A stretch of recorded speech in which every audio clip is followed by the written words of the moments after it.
बिस्मिल्लाहिर्रहमानिर्रहीम। Hello everyone, अस्सलामु अलैकुम। मैं हूं डॉक्टर तनवीर अरशद चौधरी। आप देख रहे हैं program health special on special TV. सुनते कानों देखती आँखों को डॉक्टर तनवीर अरशद चौधरी का सलाम मोहब्बत। नाजरीन, जैसा कि आप जानते हैं कि हम कोशिश ये करते हैं कि हमेशा अपने हर प्रोग्राम के अंदर एक नए इंटीक और यूनिक टॉपिक के ऊपर गुफ्तगू करें, क्योंकि हमारे इस प्रोग्राम का जो पर्पज़ है, विजन है, मकसद है, वो सिर्फ आप लोगों की ज़िंदगी में आसानी पैदा करना है, ताकि आप लोगों को वेल एजुकेट किया जाए और आपको अपनी बीमारी के मुतल्लिक़ पता होना चाहिए कि मुझे अगर कोई बीमारी है तो किस वजह से है, इसकी इंडिकेशंस क्या होती हैं, अलामतें क्या हैं, सिम्टम्स कैसे आते हैं बॉडी के ऊपर। फिर अगर आते हैं, ये अलामतें महसूस होती हैं, तो कौन सी स्पेशलिटी है जिसका ये केस बनता है और मुझे उसी स्पेशलिटी में जाके अपने आप का इलाज करवाना है, ताकि जो आपकी बीमारी का गोल्डन पीरियड होता है वो वेस्ट ना हो और आपकी बीमारी को अर्ली जो है वो उसको डिटेक्ट करके आपका ट्रीटमेंट बआसानी किया जा सके। आज हम जिस मौजू पर गुफ्तगू करेंगे वो हमारा होगा दिल के अमराज का लिवर और किडनी डिजीज़ के साथ क्या ताल्लुक़ होता है। अगर दिल के कुछ मसाइल हैं तो गुर्दों के मसाइल, जिगर के मसाइल, फिर लिवर ट्रांसप्लांट और किडनी ट्रांसप्लांट जब होता है तो तब दिल की कारकर्दगी कितनी मुतासर होती है। इन सारे मौज़ूआत पर हम गुफ्तगू करेंगे।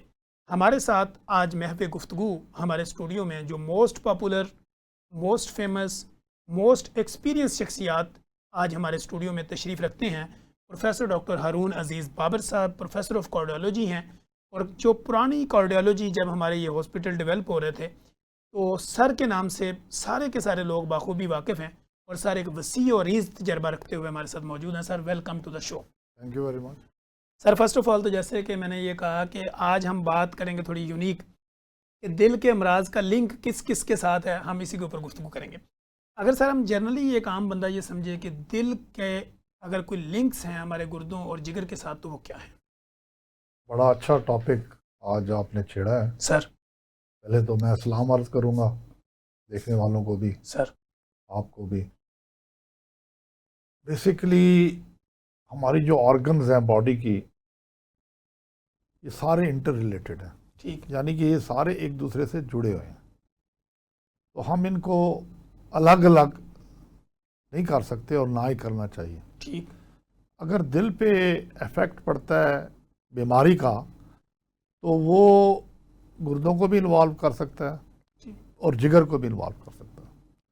और इसी तरह ही अगर जिगर पे प्रॉब्लम आता है, मसला आता है, जिस तरह सिरोसिस है या क्रोनिक लिवर डिजीज़ है या इवन एक्यूट लिवर फेलियर है, तो वो हार्ट को भी इफ़ेक्ट करती हैं। ठीक। और किडनीज़ को भी साथ इफ़ेक्ट करती हैं। ठीक।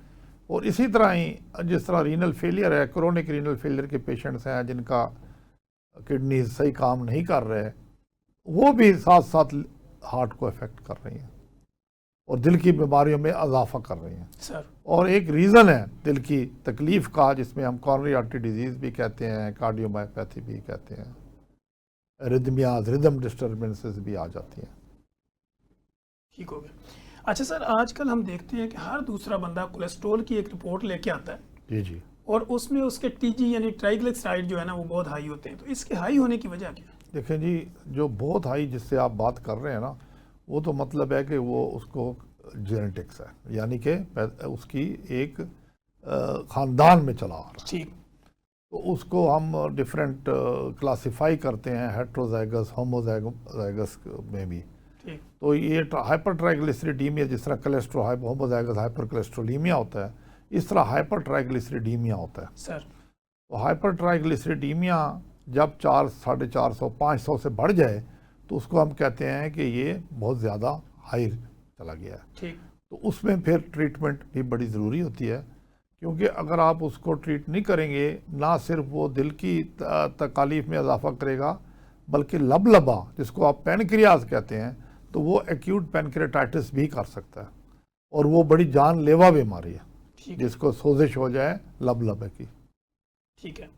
तो सर, अगर ये ट्राइग्लिसराइड को नेग्लेक्ट कर दिया जाए, जी जी, जैसे कि हम देखते हैं कि आम पब्लिक करती है या वो डिफरेंट किस्म की होम रेमेडीज़ पे चली जाती है, तो इसके नुकसानात क्या हो सकते हैं? इसके बहुत ख़तरनाक नताइज निकल सकते हैं। सर। इसमें आपका हार्ट अटैक सिर्फ शामिल नहीं है, बल्कि आपका, जिस तरह मैंने पहले अर्ज़ किया कि आपके लबलबे की बीमारी शुरू हो सकती है और उसको वो भी बड़ी ख़तरनाक बीमारी है, तो उसमें कई दफ़ा इनकी मोर्टेलिटी बहुत बढ़ जाती है। तो इसलिए ट्राइग्लिसराइड्स को रूट काज को पकड़ना चाहिए और उनको उसका इलाज भी है, उसकी दवाएं भी मौजूद हैं। तो ये ज़रूरी है कि वो उसको फ़ौरन उसका इलाज करना चाहिए। ठीक हो गया सर। इसी के साथ एक सवाल आजकल ये भी है और डाइट, इसमें सॉरी मैं ये भी ऐड कर दूं कि डाइट का भी दखल अंदाज बहुत ज़्यादा है हाइपर ट्राइग्लिसरीडीमिया में। लेकिन अगर बहुत हाई लेवल्स हैं तो फिर हम यही कहते हैं कि ये फैमिली वाइज चल रहा है। ठीक हो गया सर। आजकल हम ये देखते हैं कि वो लोग जो डायबिटिक हैं, प्री डायबिटिक हैं, ओबेसिटी का शिकार हैं, ओबीज़ हैं, उनमें से ज़्यादा दवाइयों के इस्तेमाल के बाद हम देखते हैं कि उनका बीपी डाउन होना शुरू हो जाता है। इसकी क्या वजह होती है? देखें, दो चीज़ें हैं। डायबिटिक्स आपने बात की, हाइपर ट्राइग्लिसरीडीमिया आपने बात की, ये दोनों चीज़ें जुड़े हुए हैं आपकी लाइफस्टाइल से। ठीक। स्पेशली टाइप 2 डायबिटीज़, ठीक, जो कि ज़्यादा प्रेवेलेंट है इधर, यानी कि जो 40 साल से ऊपर के लोगों को होती है सर। और इनमें सबसे इम्पॉर्टेंट चीज़ ये है कि क्या आप एक्सरसाइज रेगुलर करते हैं या नहीं करते। अगर आप एक्सरसाइज नहीं करते, सेडेंट्री लाइफस्टाइल है, बैठे रहते हैं, जहाँ आपकी मूवमेंट नहीं है, तो फिर आप प्रोन हैं टू डेवलप ये बोथ डिजीज़, डायबिटीज़ भी, हाई ट्राइग्लिसराइड्स भी। या आपकी खुराक ऐसी है जिसमें चिकनाई की मिकदार बहुत ज़्यादा है, सैचुरेटेड फैट्स आप खा रहे हैं, इन अदर वर्ड्स यानी कि चर्बी वाला गोश्त आप खा रहे हैं जी। तो इनमें फिर अगेन ये आपको डायबिटीज़ और ट्राइग्लिसराइड्स की तरफ लेके जाएगा। फिर आप एक्सरसाइज, जिस तरह मैंने जिक्र किया, जो कि वॉक करना बड़ा ज़रूरी है, कम से कम 30 मिनट्स ए डे, या टोटल 1 वीक में एटलीस्ट 150 मिनट्स ब्रिस्क वॉक। और अपना वेट मैनेज करना, यानी कि ओबेसिटी, अगर आपका BMI हाई है, यानी कि आप ओबेसिटी में आ रहे हैं या आपका वेट ज़्यादा है, तो उसको भी आपने एडजस्ट करना है, उसको नॉर्मल रेंज में लेके आना है। ये सारे आपकी डायबिटीज़ को भी अफेक्ट करेंगे, यानी कि आपकी ब्लड शुगर नीचे आएगी, आपका ये ट्राइग्लिसराइड्स भी नीचे आएंगे। तो ये तीन, और स्मोकिंग, कई लोग स्मोकर्स हैं, बहुत सारे हैं यहाँ, तो ये भी, ये स्मोकिंग मिलके डायबिटीज़ और ट्राइग्लिसराइड्स को मिलके ये मज़ीद कार्डिक मॉर्बिडिटी और मोर्टेलिटी इंक्रीज़ करती है।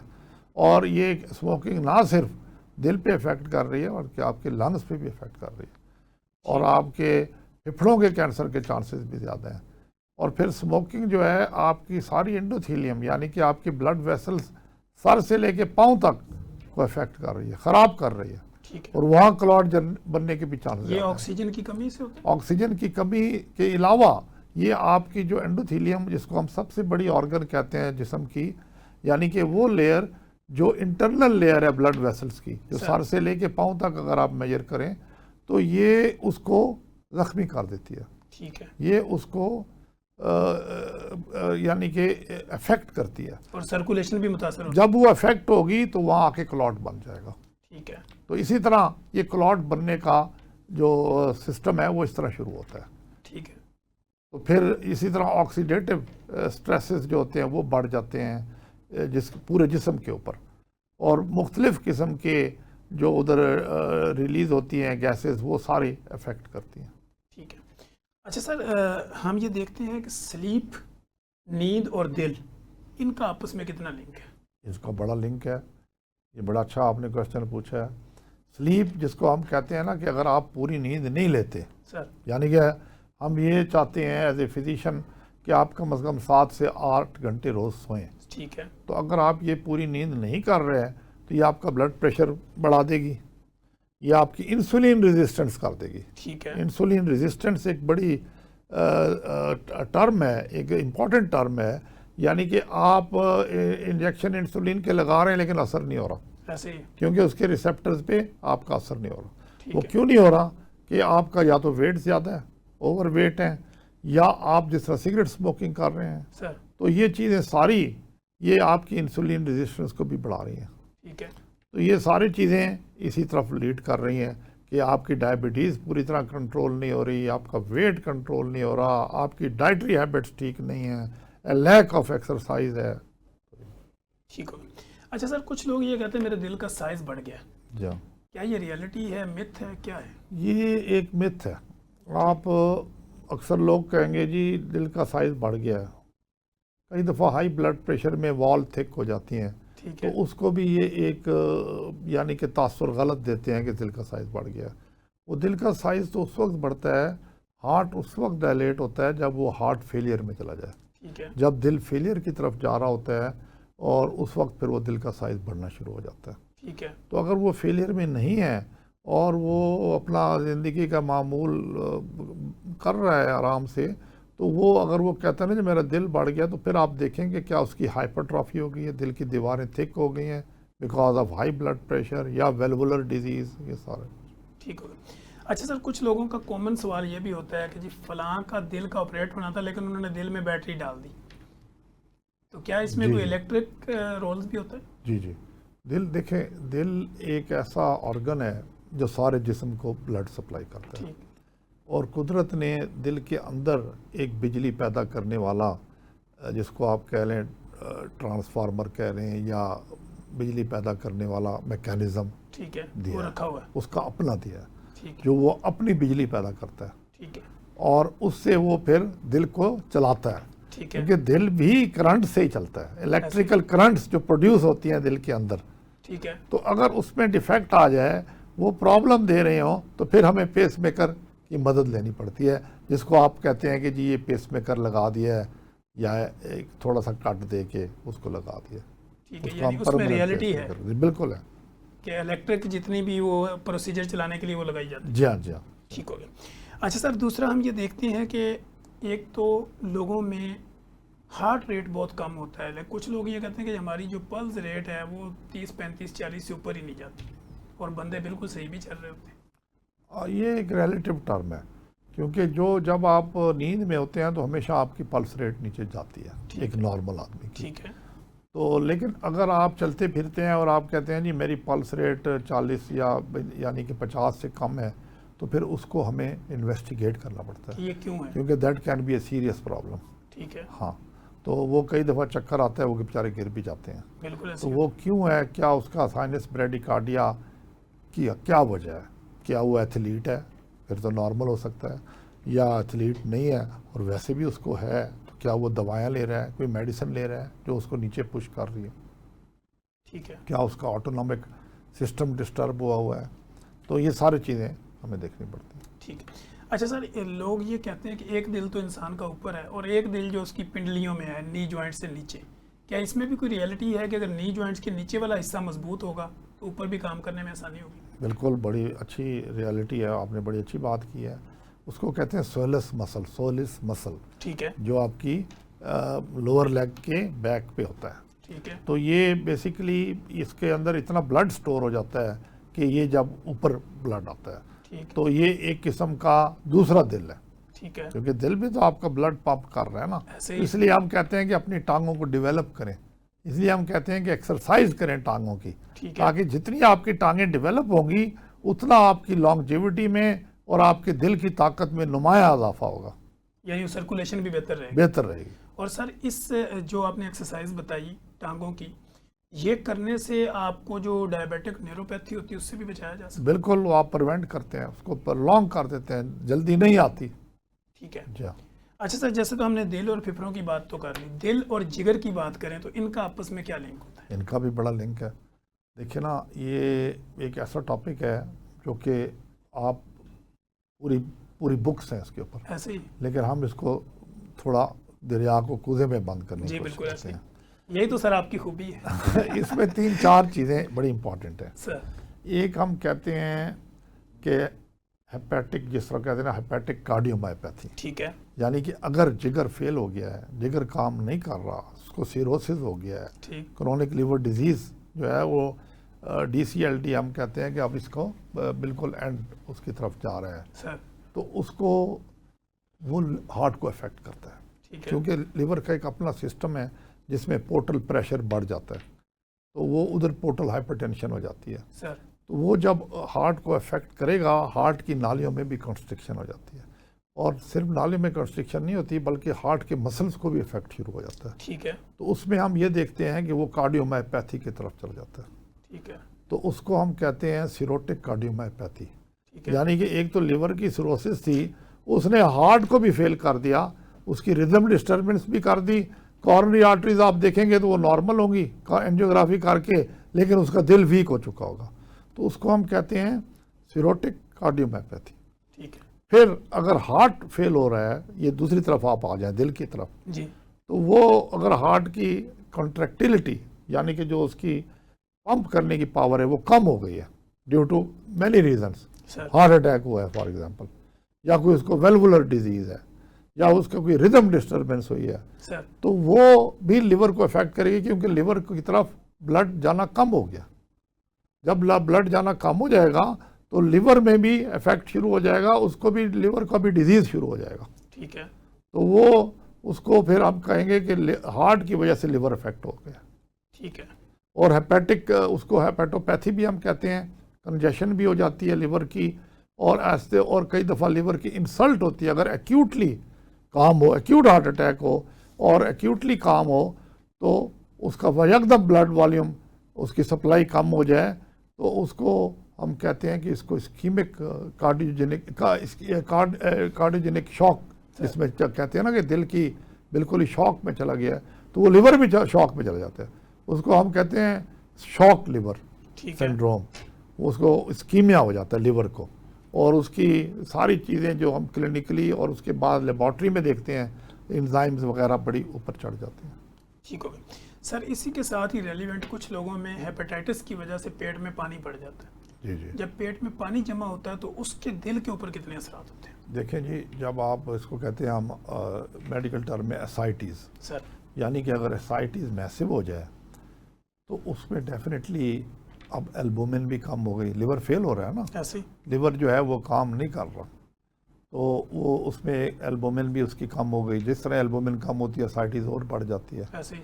अच्छा, अब ये क्या करता है, इसका एक सिस्टम है, पोर्टल हाइपरटेंशन हो गई। उसका सिस्टम ये है कि बाकी जगहों पे गट है, जिस तरह आपकी इंटेस्टाइन है, उसमें वेजोडाइलिटेशन शुरू हो जाती है सर उसकी वेसल्स में, वो सारा ब्लड उधर पूल करना शुरू कर देता है। ठीक है। तो उसकी जो सप्लाई है ब्लड की, वो हार्ट में मज़ीद कम हो जाती है। ठीक है। तो हार्ट की वेसल्स, फिर उसमें कई ऐसी हार्मोन्स हैं, जिस तरह एड्रेनलिन है, ये ज़्यादा सेक्रीट होना शुरू हो जाती है, नॉरएपिनेफ्रिन, ये ज़्यादा सेक्रीट करता है जिस्म। तो उससे क्या होता है, दिल के ऊपर इफेक्ट पड़ता है, दिल की रिदम पे भी इफेक्ट पड़ सकता है, दिल की कॉर्नरी आर्टरीज भी कॉन्स्ट्रिक्ट कर सकती हैं, और दिल के पट्टों पे भी इफेक्ट पड़ सकता है। ठीक हो गया सर। हार्मोनल चेंजिंग जो बॉडी में होती है, ओबेसिटी की वजह से या बेली फैट की वजह से, वो भी दिल की कारकर्दगी को मुतासर करती है?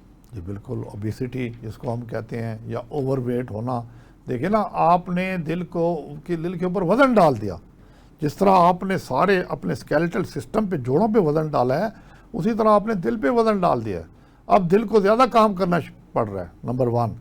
Number 2, obesity itself is a disease जो कि कार्डिक फेलियर को लीड करती है। ऐसे? ये बड़ी इस्टेब्लिश्ड रिपोर्ट्स आ चुकी हैं, और सिर्फ ना कार्डिक फेलियर को लीड करती है, बल्कि कार्डियोमायोपैथी को लीड करती है। तो इसलिए ये हमारा वेट कंट्रोल बड़ा इम्पॉर्टेंट है। इसलिए हम बार बार कहते हैं कि ये तीनों चीज़ें जो हैं, ये हार्ट है, लिवर है, किडनीज है, ये आपकी डाइट पे बहुत डिपेंड करता है। ये आपकी लाइफस्टाइल, यानी कि एक्सरसाइज आप करते हैं या नहीं रेगुलर, उस पर बड़ा डिपेंड करता है। ये आपके वेट पे बड़ा डिपेंड करता है। ये आपकी स्मोकिंग हैबिट्स पे बड़ा डिपेंड करता है। फिर ये आपकी डायबिटीज़ का आप कंट्रोल रखते हैं या नहीं। अगर कंट्रोल नहीं रखेंगे तो ये भी उसको उसी में शामिल हो जाएगा, एक मेटाबॉलिक सिंड्रोम बन जाता है, जी बिल्कुल, जो कि दिल को भी अफेक्ट करता है। जी ठीक हो।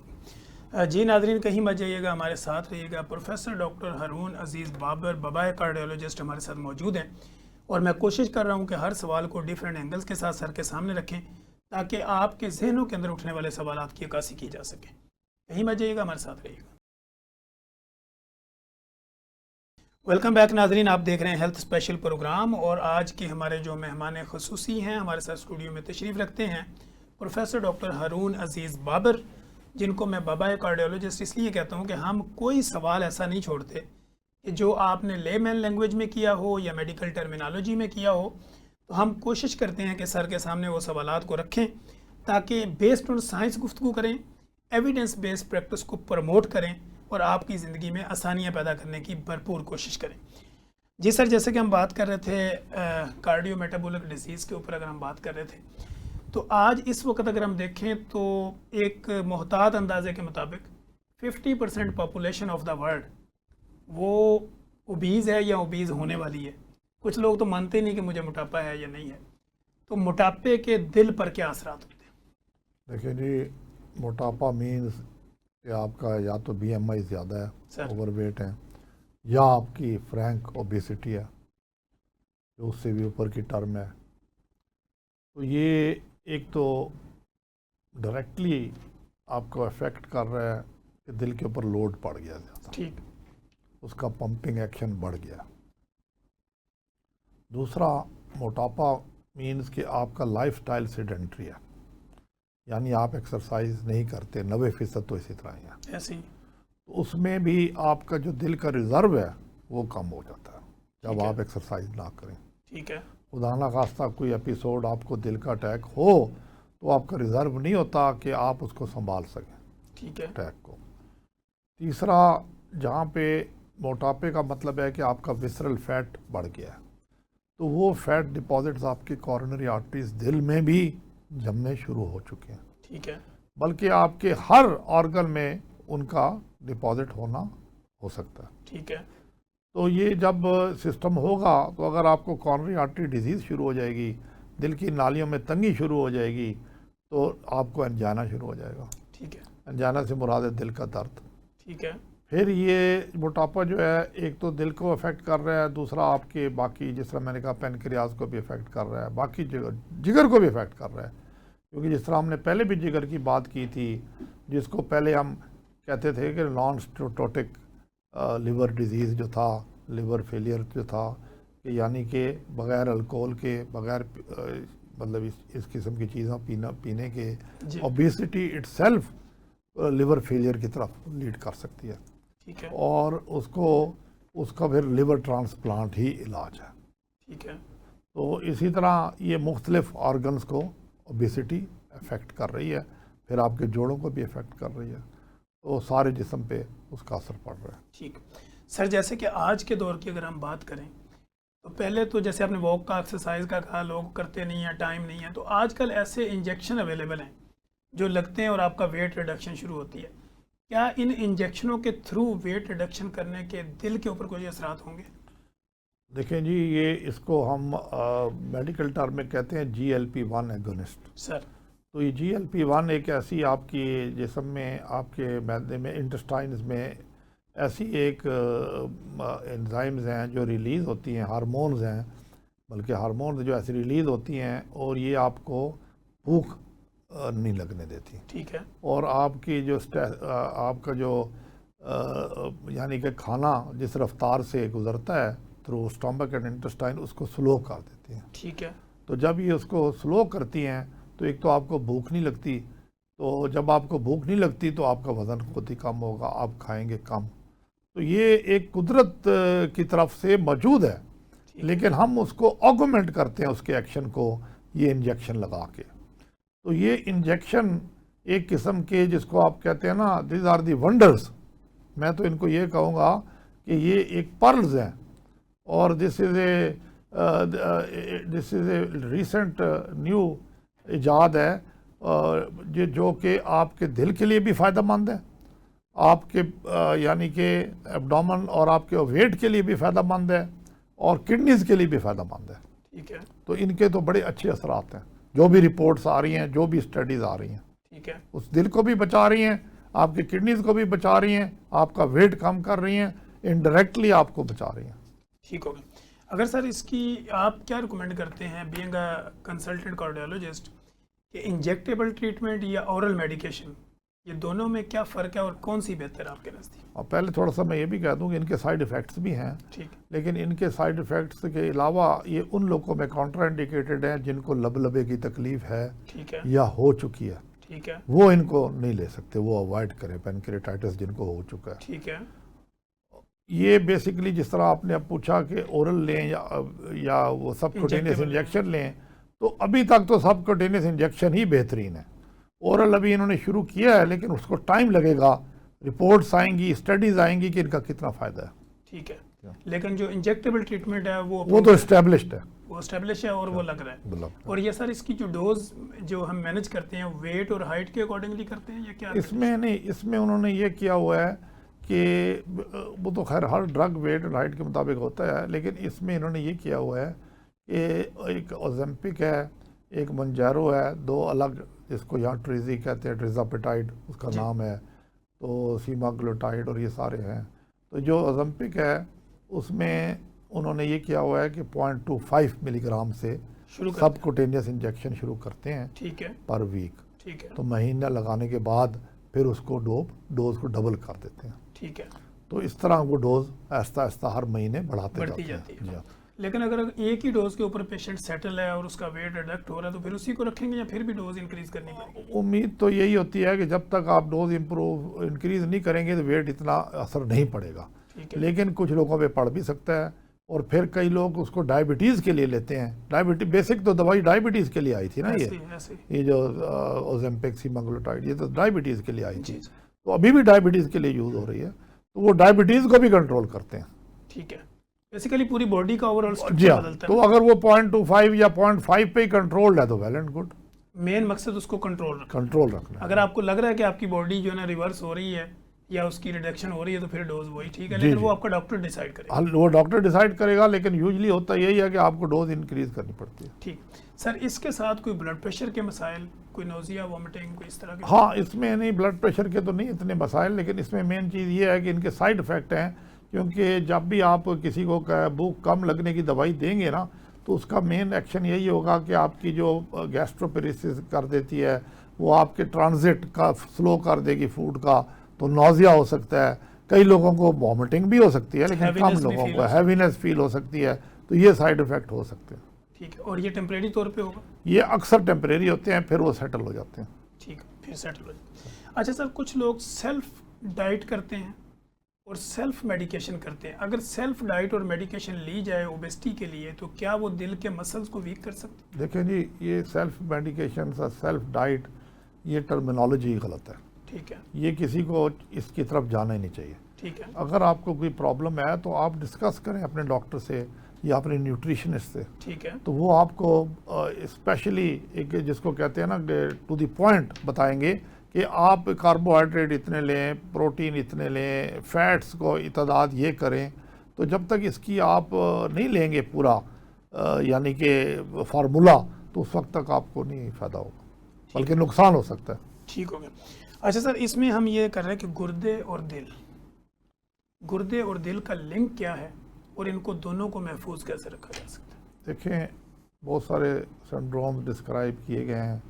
कार्डियो रीनल सिंड्रोम है, रीनोकार्डिक सिंड्रोम है, यानी कि ये ज़रा टेक्निकल टर्मिनोलॉजीज़ हैं सर। लेकिन बात यही है कि अगर आपका दिल काम नहीं कर रहा तो गुर्दों पे असर पड़ेगा। ठीक है, गुर्दों का भी जो ब्लड सर्कुलेशन है वो कम हो सकती है, हो जाएगी। ठीक है, और इसी तरह अगर आपके गुर्दे सही नहीं कर रहे हैं कि क्रोनिक रीनल इम्पेयरमेंट या फेलियर में चले गए हैं, तो वो दिल की बीमारी जल्दी आ जाएगी, प्रीमेच्योरली आ जाएगी। आपकी कॉर्नरी आर्टरी डिजीज़, यानी कि दिल की नालियों में कोलेस्ट्रॉल का जमना जल्दी आ जाएगा। ठीक है, और कैल्सिफिकेशन भी जल्दी आ जाएगी। वो पेशेंट्स जिनके गुर्दे ख़राब होते हैं, क्रोनिक रीनल फेलियर में होते हैं, उनके दिल की नालियों में हम देखते हैं कि कैल्शियम भी बहुत ज़्यादा जम जाता है। ठीक है, तो वो एक मुश्किल केस मज़ीद बन जाते हैं। ठीक हो गया। अच्छा सर, इनकी अगर जैसे आपने कहा कि कुछ साइड इफ़ेक्ट्स भी होते हैं, इंजेक्शन लगाने से पहले कुछ हमें लैब इन्वेस्टिगेशन की ज़रूरत भी होती है? जी बिल्कुल होती है, क्योंकि आपको चाहिए कि उनका लिवर फंक्शन टेस्ट करें, इम्पॉर्टेंट चीज़ है। उनका किडनी फंक्शन टेस्ट करें, क्योंकि हम जब भी ये मेडिसिन देते हैं तो फिर ख़ास तौर पे किडनी फंक्शंस को हम देखते हैं। ठीक है, कि क्या इनमें बेहतरी आ रही है या नहीं, और ये इंजेक्शंस हम उम्मीद करते हैं कि उसमें बेहतरी लाएगा। ठीक है, तो इसी तरह अगर किसी का लिवर ऑलरेडी ख़राब है और आप उनको दे रहे हैं तो you have to be very careful, और वो फिर लिवर वाले से डिस्कस करना पड़ता है, गैस्ट्रोएंट्रोलॉजिस्ट से। ठीक है, तो ये इंपॉर्टेंट चीज़ें हैं, सारा आपकी नज़र में होनी चाहिए। ठीक। अच्छा सर, वो लोग जो ऑलरेडी कार्डियक डिजीज़ में इन्वॉल्व हैं या वो कोलेस्ट्रॉल या बाकी दवाइयाँ खा रहे हैं, तो क्या वो ये इंजेक्शन लगा के अपने ओबेस को रिवर्स कर सकते हैं? बिल्कुल, ये है ही उन्हीं के लिए। ठीक है, मैंने तो अर्ज किया ये तो है ही उन्हीं लोगों के लिए, बिसाइड्स ठीक है, डायबिटिक के, सिर्फ डायबिटिक्स के लिए नहीं है, बल्कि ये कार्डिक पेशेंट्स के लिए भी है, ओबीज पेशेंट्स के लिए भी है, किडनी वाले पेशेंट्स के लिए भी है। ठीक है। अच्छा सर, अगर ओवरवेट नहीं है पेशेंट, उसकी शुगर अनकंट्रोल है, ब्लड प्रेशर अनकंट्रोल है, कोलेस्ट्रॉल हाई रहता है, लेकिन ओवरऑल बंदा ओबीज नहीं है, तो क्या वो इंजेक्शन का कैंडिडेट हो सकता है? बिल्कुल है, ओबेसिटी के बगैर ये इंडिकेशंस हैं, डायबिटीज इज एन इंडिकेशन। ठीक है, जी यानी सिर्फ मोटापा इंडिकेशन नहीं है? नहीं, डायबिटीज टाइप 2 तो बिल्कुल इंडिकेशन है, नंबर 1 इंडिकेशन है, लेकिन आजकल ऑफ लेबल टाइप 1 को भी लगा रहे हैं। ऐसे ही? हाँ, ऑफ लेबल पे। लेकिन वो डिपेंड करता है ना कि अगर वेट ही बहुत ज्यादा अगर है उसका होता है। हाँ वेट ज़्यादा है या वो कंट्रोल नहीं हो रही डायबिटीज़ शुगर, तो फिर कई दफ़ा। ठीक है सर, हमारे जो पल्मोनरी सिस्टम है, चेस्ट के जो प्रॉब्लम्स होते हैं, चेस्ट इन्फेक्शन रिलेट करती है कार्डियक डिजीज के साथ? बिल्कुल कर सकती है। देखिए जी, वायरल इन्फेक्शन हैं, आप इसको सिंपल लेते हैं तो वायरल मायोकार्डाइटिस हम कहते हैं, सर वो अगर दिल को इन्वॉल्व कर गया है तो वो दिल के पट्टे वीक कर देगा। ठीक है, वो आपका जब का दिल के पट्टे वीक होंगे तो हार्ट फेलियर में चला जाएगा, ठीक हो या रिदम डिस्टर्बेंस कर देगा। तो इसी तरह मुख्तलिफ इन्फेक्शन, कई बैक्टीरियल इन्फेक्शन भी कर सकते हैं। ठीक है, फिर कई दफ़ा आपको जिसको हम कहते हैं इन्फेक्टिव एंडोकार्डाइटिस हो गया है, तो वो आपने कोई मैनिपुलेशन किया है, कोई प्रोसीजर किया है, कोई नाली डाली है कहीं पे दिल के करीब या दिल के साथ, तो वहाँ से इन्फेक्शन उठ के वो आपके वेल्व्स पे बैठ सकता है, ठीक है, दिल के वेल्व्स पे। तो इसी तरह ये इंपॉर्टेंट चीज़ें हैं। ठीक हो गया। अच्छा सर, लोग हमारे पास आते हैं ईसीजी करवा के, ईसीजी के बाद वो कहते हैं जी मुझे इको रिकमेंड कर दी गई, इको के साथ वो एनजीओ। अगर इन तीनों की हम बात करें तो तीनों में डिफरेंस क्या है? देखिए, ईसीजी एक बेसिक टेस्ट है, इस तरह समझ लें कि वो ये बताता है कि क्या आपको कोई हार्ट अटैक हो रहा है या पहले कभी हुआ था, या आपको कोई रिदम डिस्टर्बेंस है। ठीक, पेशेंट कहता है जी मुझे दिल की धड़कन तेज़ हो जाती है। तो ईसीजी तो एक किस्म की, जिसको आप कहते हैं ना पहला स्टेप चढ़ना, वो एक बेसिक टेस्ट है फॉर एनी कार्डिक डिजीज़। ठीक है, तो वो आपको हार्ट ब्लॉक भी बताएगा, वो आपको रिदम डिस्टर्बेंस भी बताएगा, वो आपको ये भी बताएगा कि पहले कोई नुकसान हुआ है या नहीं। तो ये ईसीजी इलेक्ट्रिकल एक्टिविटी है हार्ट की। ठीक है। तो जब तक आप इलेक्ट्रिकल एक्टिविटी हार्ट की नहीं देखेंगे, फिर आगे किस तरह चलेंगे? और आपको पता कैसे चलेगा कि पंपिंग हो रही सही नहीं? कि आपने आगे क्या करना है। एको जो है बेसिकली एकोकार्डियोग्राफी, वो दिल का अल्ट्रासाउंड है। ठीक है, यानी कि वो आपको दिल की दीवारों का काम बता रहा है, दिल के अंदर जो वेल्व्स हैं उनका बता रहा है वो काम सही कर रहे हैं या नहीं, दिल की जो ब्लड फ्लो है वो बता रहा है, दिल के ऊपर जो एक झिल्ली है पेरिकार्डियम उसका बता रहा है कि उसमें कोई पानी तो नहीं भर गया। ठीक है, तो ये इतनी इंपॉर्टेंट चीज़ें हैं। ठीक है। और एंजियोग्राफी जो है वो एक इन्वेजिव प्रोसीजर है, यानी कि आप दिल की नालियों को डायरेक्ट देख रहे हैं कि उनमें एक तकलीफ कितनी है और उसका क्या करना चाहिए। डायग्नोस्टिक प्रोसीजर है। ठीक हो गया।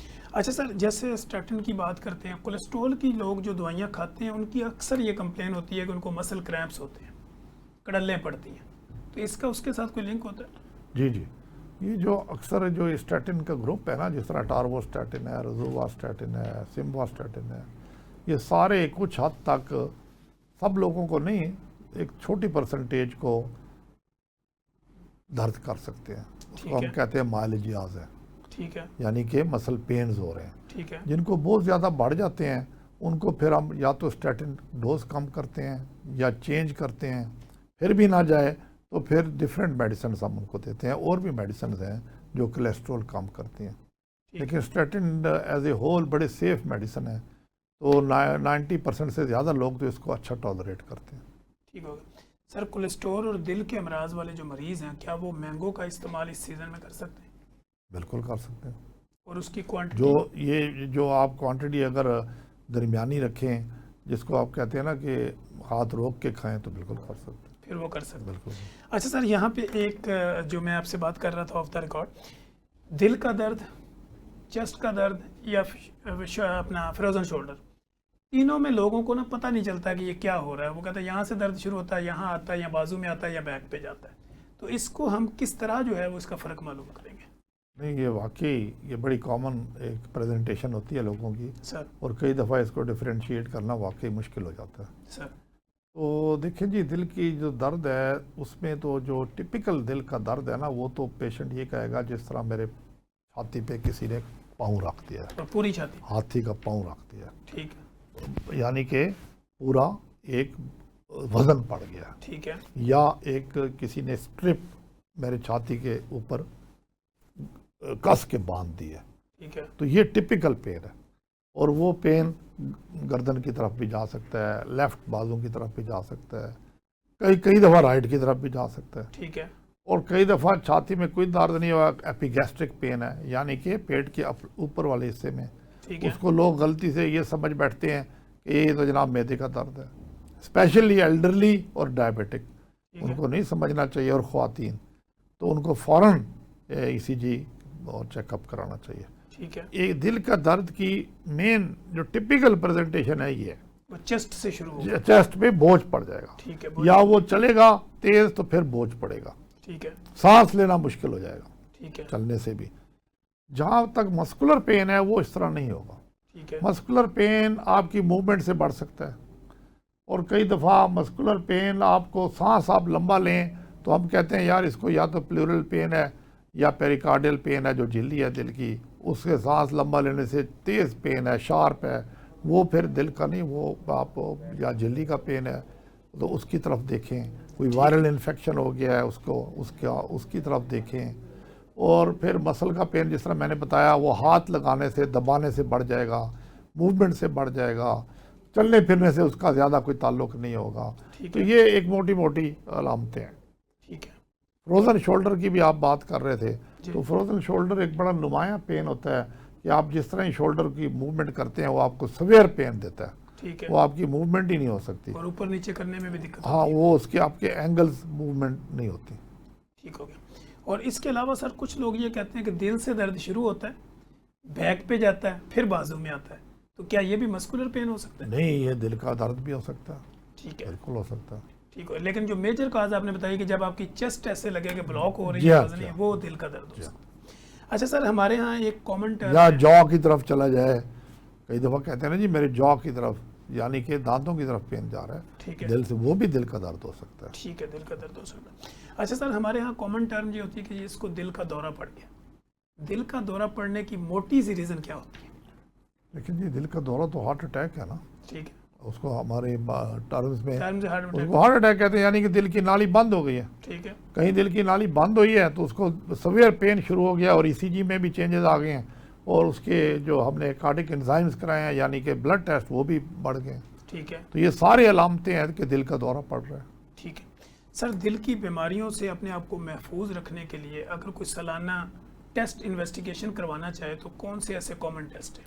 इम्पॉर्टेंट चीज़ है कि जो भी एडल्ट है उसको हर तकरीबन साल बाद अपना, यानी कि 40 साल के बाद तो हम सबको कहते हैं, ठीक है, एक प्रोटोकॉल है जी, कि अपनी ईसीजी कराएं, एक्सरसाइज टॉलरेंस टेस्ट होता है मशीन पे दौड़ने वाला, वो करा लें, वो नहीं करा सकते तो एक थेलियम स्कैन होता है, वो करा लें। तो ये नॉन इन्वेजिव टेस्ट है, ठीक है, तो इनसे भी काफ़ी पता चलता है कि जनाब इसको दिल की तकलीफ़ है या नहीं है। ठीक है। और ये ज़रूरी टेस्ट है। ये ज़रूरी टेस्ट है। Sir, thank you so much, आपकी मोहब्बत का बहुत बहुत शुक्रिया। और आपके साथ जब भी हम होते हैं हज़ारों सवाल होते हैं, वो कहते हैं हज़ारों ख्वाहिशें हंसी, हर ख्वाहिश पे दम निकले, तो कोशिश हम करते हैं कि हर सवाल आपके सामने रखें। हमारे पास आखिरी 1 मिनट है। प्रोफेसर डॉक्टर हारून अजीज़ बाबर का पब्लिक के नाम क्या पैगाम? देखिए जी, मेरा मैसेज, कंक्लूसिव मैसेज ये होगा कि अपनी ज़िंदगी को सादा करें, यानी कि सादा खाना खाएं, इसमें सब्ज़ी, दाल, फल और गोश्त खाना चाहते हैं तो मुर्गी मछली कभी कभी खा लें। रोज़ वॉक करें, कम से कम 30-40 मिनट ब्रिस्क वॉक करें, सैर करें, यानी कि हफ्ते में 150 मिनट मॉडरेट इंटेंसिटी एक्सरसाइज करें। अपना वज़न जो है विद इन नॉर्मल रेंज रखें, बीएमआई जो आपका है, और स्मोकिंग अगर करते हैं तो स्मोकिंग को छोड़ दें, बंद करें। ये आपको ना सिर्फ दिल को नुकसान पहुंचा रही है, बल्कि ये आपके फेफड़ों को भी और सारे जिस्म को नुकसान पहुंचा रही है, जहाँ भी आपकी ब्लड वेसल्स हैं। और मेन चीज़ ये है कि आप अगर डायबिटिक हैं तो वो अपनी शुगर कंट्रोल करें, आप ठीक रहेंगे, शुगर आपकी विद इन रेंज रहे। और अगर आपको ब्लड प्रेशर है तो आपका ब्लड प्रेशर कंट्रोल करें, ब्लड प्रेशर कंट्रोल करेंगे तो आप उसमें भी ठीक रहेंगे, आपको हार्ट अटैक होने के चांसेस कम से कम हो जाएंगे, इसी तरह डायबिटीज़ की कॉम्प्लिकेशंस कम से कम हो जाएंगी।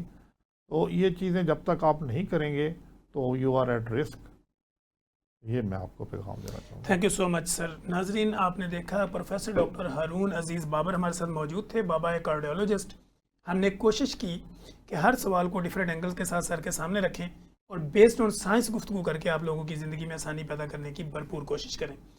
मुझे, मेरी प्रोडक्शन टीम और प्रोफेसर डॉक्टर हारून अजीज़ बाबर को इजाज़त दीजिए। हम दोबारा एक नए गेस्ट के साथ एक नए सवाल जवाब के साथ दोबारा हाज़िर होंगे। तब तक के लिए इजाज़त दीजिए।